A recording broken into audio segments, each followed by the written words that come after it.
Mesdames et Messieurs les membres du gouvernement, nous nous sommes réunis aujourd'hui à un moment décisif de notre action collective. Et après 15 mois d'exercice, il est temps d'engager une nouvelle étape, une étape marquée par une exécution plus rapide, une meilleure coordination et un suivi rigoureux de nos priorités nationales.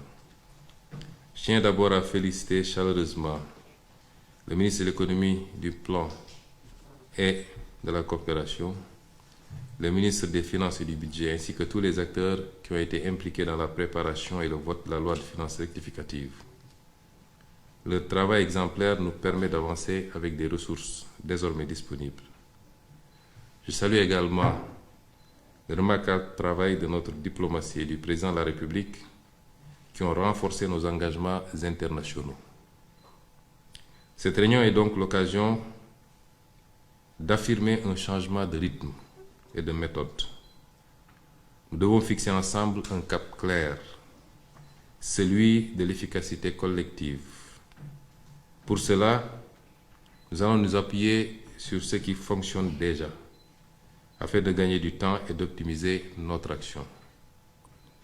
Je voudrais féliciter également M. le ministre d'État chargé du suivi de l'agenda, M. le directeur général du BOX et les consultants qui nous accompagnent pour la qualité du travail qui a été abattu jusqu'à présent et qui a été une fois encore plébiscité lors de cette réunion. Permettez-moi de vous exposer les grandes lignes de notre feuille de route avec des attentes précises et des échéances à court terme. Premièrement, il faut en finir avec les blocages administratifs. Aucun obstacle bureaucratique ne doit freiner l'action publique. Les circuits doivent être fluides et nous allons améliorer immédiatement le traitement des correspondances et déployer la gestion digitalisée du courrier dans les 3 prochains mois. Les courriers sans suite qui bloquent des projets structurants, c'est terminé.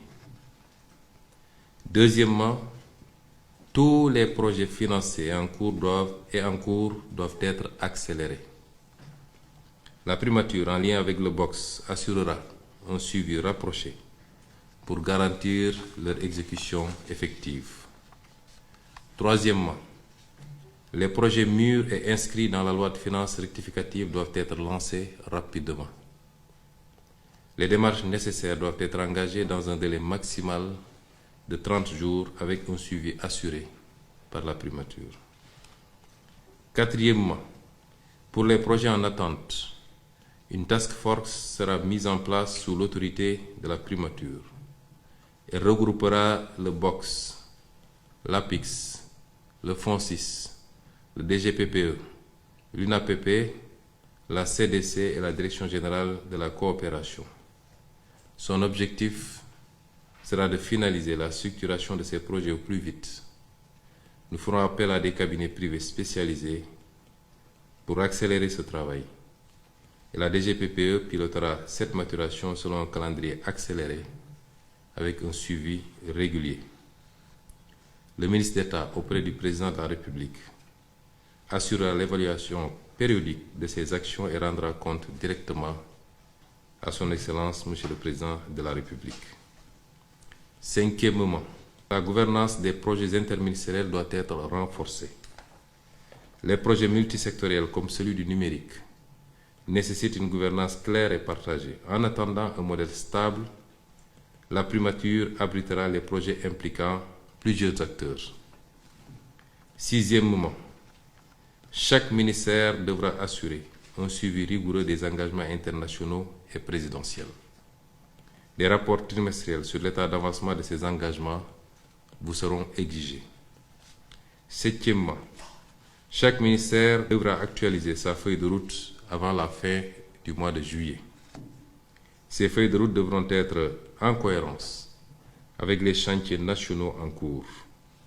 J'attends également des ministères concernés, tels que le ministère des Transports, de l'Industrie, de la Justice, de l'Intérieur, un plan détaillé de mise en œuvre des conclusions des États généraux et autres initiatives.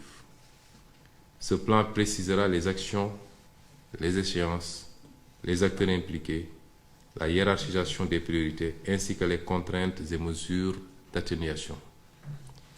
Je souhaite recevoir ces plans consolidés au plus tard le 15 août. La primature vous fournira un canevas à suivre avec le secrétaire général du gouvernement. Ces projets feront l'objet d'un suivi particulier pour accélérer leur mise en œuvre. Je tiens aussi à souligner l'importance de la préparation des Jeux olympiques de la jeunesse 2026. Leur organisation doit être rigoureuse et anticipée, car ils représentent un enjeu majeur pour notre pays. Enfin, 8e point, la mobilisation pour le plan de redressement doit être totale. Dans les prochains jours, je présenterai ce plan de redressement d'abord en Conseil des ministres, avant d'en faire une présentation publique qui sera suivie d'une série d'activités pour le vulgariser. Les réformes prioritaires, telles que la simplification administrative, l'emploi, l'attractivité des investissements, doivent être mises en œuvre sans délai. Un premier bilan sera attendu en fin septembre. Un programme de communication soutenu sera déployé en août et septembre pour informer pleinement nos populations et toutes les parties prenantes. Pour conclure, je vais être clair. Nous entrons dans une phase où chaque blocage aura un responsable identifié. Chaque projet un échéancier précis et chaque ministre une feuille de route claire, suivie et évaluée. La parole de l'État engage. Il faut la traduire en actes avec méthode, exigence et efficacité.